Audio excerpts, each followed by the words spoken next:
नमस्कार दोस्तों इस नए वीडियो में आपका स्वागत है। और जैसे कि मैंने पिछले दो वीडियो में लगातार कनाडा के बारे में बताया था, तो कनाडा पूरी दुनिया में लगभग अलग थलग पड़ चुका है।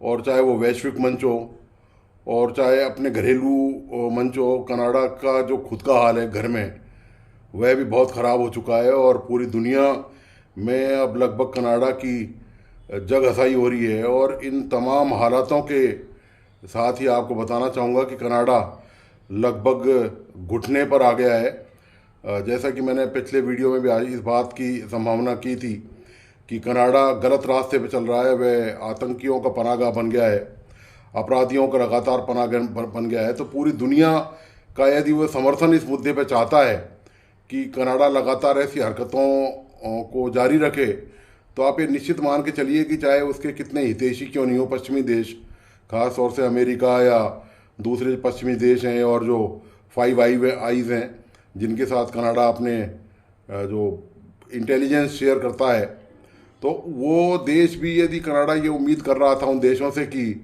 वे देश भारत के खिलाफ आएंगे निज्जर आतंकी की हत्या के मामले में, जिस तरह कनाडा ने के प्रधानमंत्री ट्रूडो ने भारत पर आरोप लगाया कि भारत इसमें शामिल है। और आरोप ये भी लगाया गया था कि भारत ने उनकी संप्रभुता पर, ऐसा करके भारत ने उनकी संप्रभुता पर हमला किया है। इसके विपरीत भारत ने 26 बार आतंकी की सूची भेजी, वहाँ पर रिमाइंडर दिया कि आतंकी है, इन्होंने भारत में आतंक फैलाया है, हत्याएं की हैं और इस तरह की वारदात की हैं। लेकिन कनाडा उनकी पूरी तरह उपेक्षा कर गया। आप देखिए कि कनाडा अपने अंजाम को कैसे भुगत रहा है। कनाडा ने एक तरफ भारत पर आरोप लगाया था कि भारत उसके घरेलू मामले में हस्तक्षेप कर रहा है, उसके 3-4 दिन बाद ही वहाँ पर एक कुख्यात अपराधी की गोली मारकर उसके फ्लैट में हत्या कर दी गई।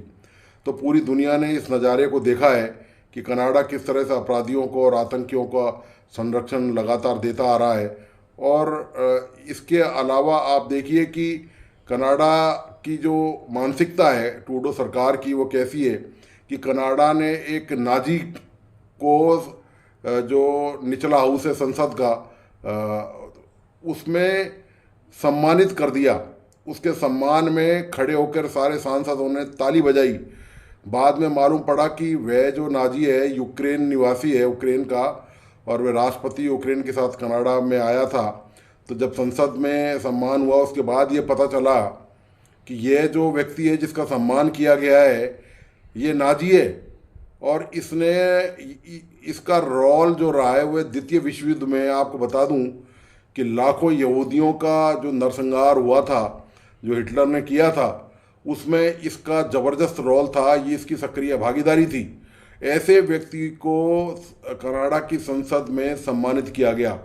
अब कनाडा सरकार के मुंह पर कालिक पुत गई है इस मुद्दे को लेकर। अब हालत ये है कि जो स्पीकर हैं जो संसद के निचले सदन के, उन्होंने इस्तीफा दे दिया इस शर्मनाक हरकत के बाद। तो आप देखिए कि कनाडा की हरकतें क्या हैं, कनाडा की मानसिकता क्या है। कनाडा दूसरे देशों को उपदेश दे रहा है और मानवाधिकारों की बात कर रहा है, और इसके साथ ही कनाडा ये कहता है कि वह पूरी दुनिया में अभिव्यक्ति की आज़ादी का प्रबल पक्षधर है।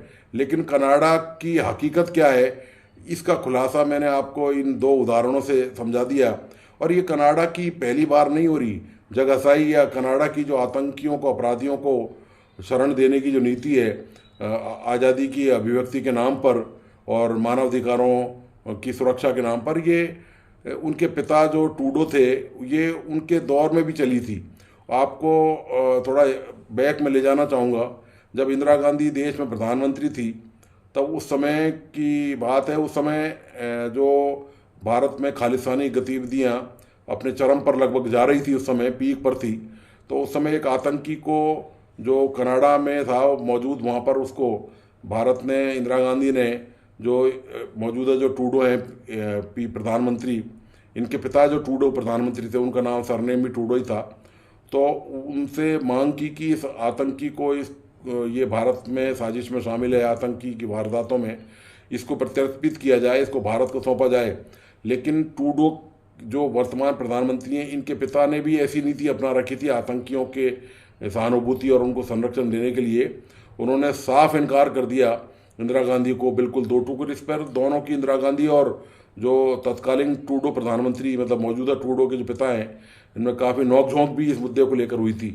तो दोस्तों ये कोई पहला मुद्दा नहीं है। अभी ये जो भारत और कनाडा का जो मामला चल रहा है, इस पर श्रीलंका के जो विदेश मंत्री हैं उनका बयान भी आया है।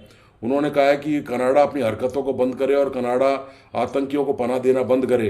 आपको मैं बता दूं कि कनाडा ने जब LTT, liberation of Tamil tiger इलम, जो आतंकी संगठन था जिसने श्रीलंका में कई दशकों तक आतंक का कहर बरपाया और बड़ी मुश्किल से उसका सफाया हो पाया, उनके आतंकियों को भी कनाडा ने संरक्षण दे रखा था और कनाडा बाकायदा उनकी पैरवी करता था। तो श्रीलंका ने भी इस मुद्दे पर कनाडा के मुंह पर एक तमाचा सा ही मारा है, आप समझ लीजिए। ये कहा है कि भारत पर बेबुनियाद आरोप लगाए हैं और कनाडा खुद जो है इस तरह की हरकतों में शामिल रहा है और संरक्षण लेता रहा है। इसी तरह भारत के जो दूसरे पड़ोसी मुल्क हैं, देश हैं, बांग्लादेश, वहाँ से भी एक बयान यही आया है कि कनाडा भारत को ज़बरदस्ती इस मामले में घसीट रहा है और भारत इस मामले में शामिल नहीं है, जबकि कनाडा ऐसी हरकतों को प्रोत्साहन देता आया हुआ है। दोस्तों इस मुद्दे पर भारत ने इस बार पहली बार लगता मुझे ये है कि अपनी विदेश नीति और घरेलू नीति में एक चीज़ क्लियर कर दी है। वो ये क्लियर कर दी है कि आतंकियों के मामले में भारत किसी भी रूप में कोई समझौता ना तो करेगा, ना किसी की सुनेगा और ना किसी की मानेगा। यह क्लियर जो इंडिकेशन है, ये जो विदेश मंत्री हैं भारत के S जयशंकर, उन्होंने न सिर्फ संयुक्त राष्ट्र की जो जनरल असेंबली है, महासभा है, उसमें अपने बयान में साफ कर दिया, उन्होंने वहाँ कह दिया साफ तौर पर कि ये जो दोहरी नीति है आतंक को लेकर, ये नहीं चल सकती। आप अपनी मन मर्जी से इसकी परिभाषा नहीं बना सकते कि आप इसमें राजनीति के हिसाब से नहीं चल सकते कि आपको राजनीतिक तौर पर भी ये मुफीद लगती है तो ये आपके फेवर में जाएगी और वरना फिर दूसरों के खिलाफ जाएगी। इसी तरह वहाँ पर उन्होंने प्रेस कॉन्फ्रेंस में भी ये बात कह दी कि भारत जो है अब किसी के सामने झुकेगा, डरेगा नहीं और भारत को अब कोई धमका नहीं सकता।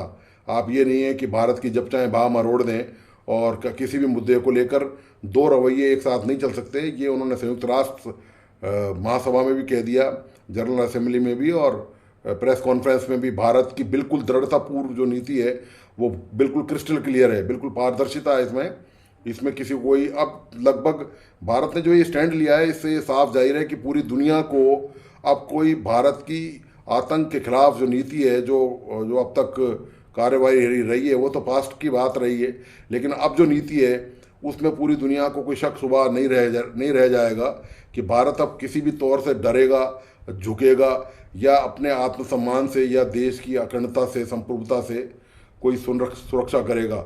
यही वजह है कि आप देखिए, जो पिछले दिनों तक आपको याद होगा, मैं किस्सा याद दिलाना चाहता हूँ यहाँ पर कि एक आतंकी जो है, वो आतंकवादी जो है, वो पिछले दिनों आपको याद होगा, मैं उसका नाम भूल रहा हूँ, सॉरी फॉर इसके लिए, कि वे पंजाब में उसने वहाँ पर वो एक हिंसक वारदात में शामिल हुआ था वो, और वहाँ पर जो, चूँकि आप पता ही है कि वहाँ पर आपकी गवर्नमेंट है, अरविंद केजरीवाल की जो पार्टी है उनकी वहाँ पर गवर्नमेंट है, उसने उनको पकड़ा नहीं, उस आतंक को खुलेआम वो आराम से स्कूटर से, कभी जीप से, कभी किसी से, कभी गुरुद्वारों में शरण लेता हुआ चलता हुआ बना।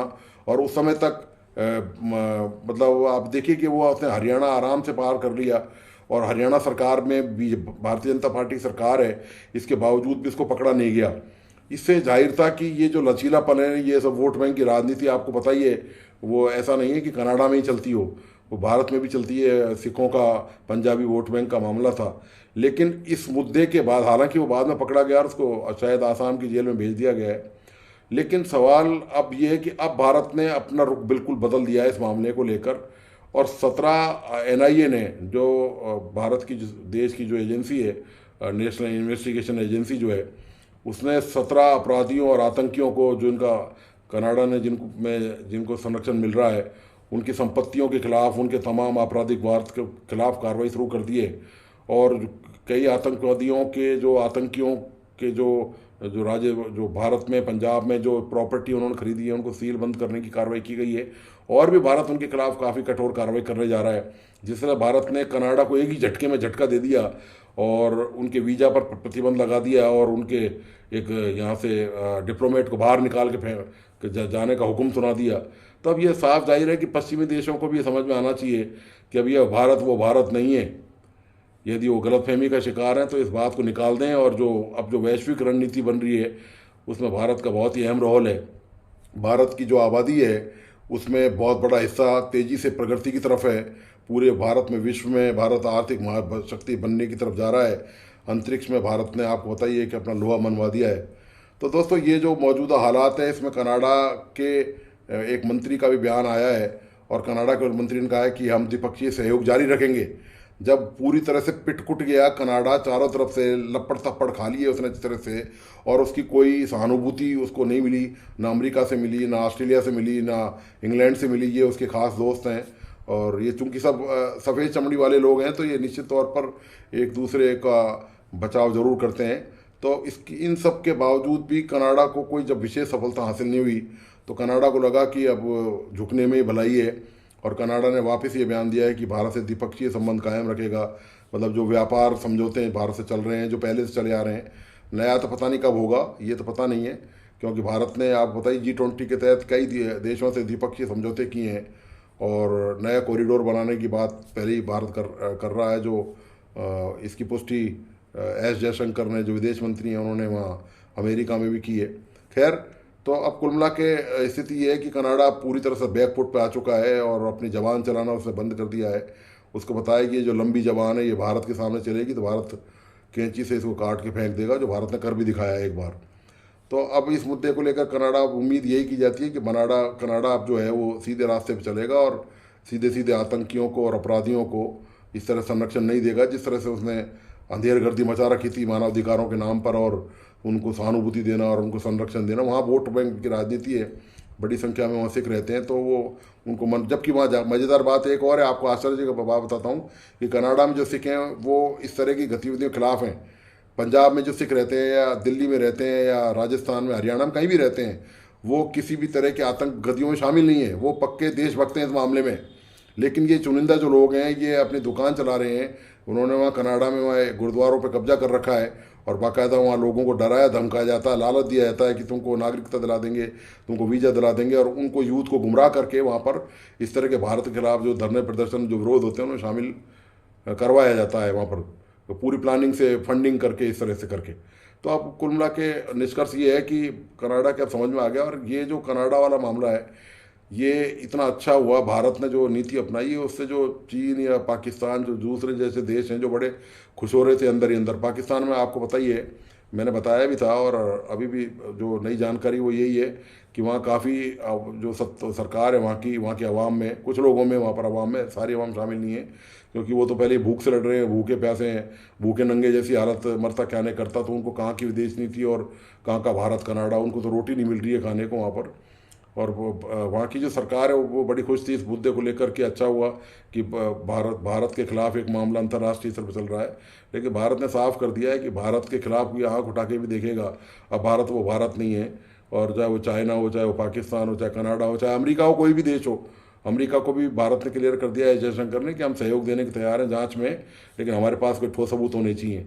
आप ठोस सबूत ला के रखें तो हम जांच में सहयोग जरूर करेंगे, और भारत इस तरह की गतिविधियों में कभी शामिल ना तो पहले रहा है, ना आगे है, और ना अब रहेगा। तो दोस्तों, कुल मिला के बात ये कि भारत का जो नया रुख है, ये नया रूप है, नया स्टैंड है, विदेश नीतियों को लेकर बड़ा शानदार है, बहुत ही मजबूत है, और उम्मीद की जानी चाहिए कि भारत में ये नीति अब कायम रहेगी कि कम से कम ऐसे मुद्दों को लेकर कोई समझौता बिल्कुल नहीं किया जाए, और भारत इस तरह की हरकतों को बर्दाश्त बिल्कुल नहीं करेगा किसी भी सूरत में।